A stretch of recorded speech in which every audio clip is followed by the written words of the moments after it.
अगर आप भी चाहते हैं यमुना म्यूजिक के ऑडियो वीडियो सबसे पहले आप तक पहुंचे, तो हमारे चैनल को सब्सक्राइब करें और साथ ही साथ बेल आइकन को दबाना ना भूलें, ताकि सभी वीडियो आप तक पहुंचे। धन्यवाद।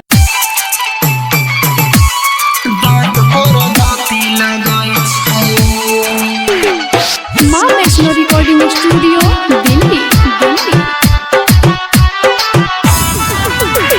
डीजे संजय चवड़ा। हमरा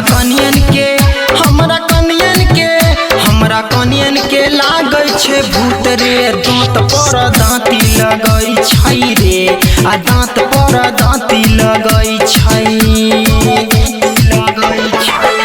हमर कनियन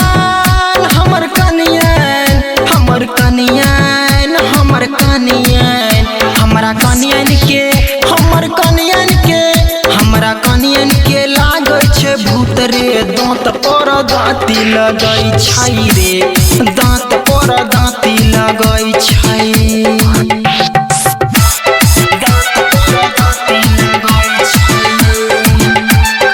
माँ Vaishno recording studio Delhi.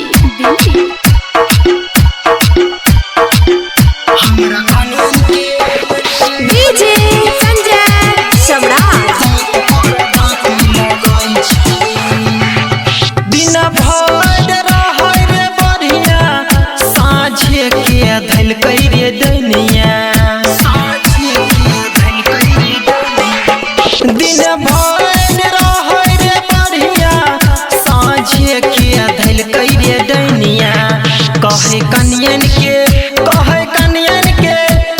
Canyon के लाई जेबो साथ मेरे, दांत पर दांती लगै छै रे, आ दांत पर दांती लगै छै।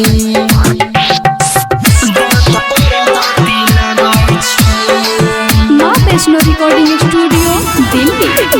डीजे संजय चवड़ा। कान में दै छियै अंडी के पाता, हमरा के कहै दुगल चाचा। कान में दै छियै अंडी के पाता, हमरा के कहै दुगल चाचा। उजवल नीरज आर के रणवीर पीटै छै छाती रे, दांत पर दांती लगै छै रे, आ दांत पर दांती लगै छै। हमरा मौगी के लागै छै भूत रे। हमर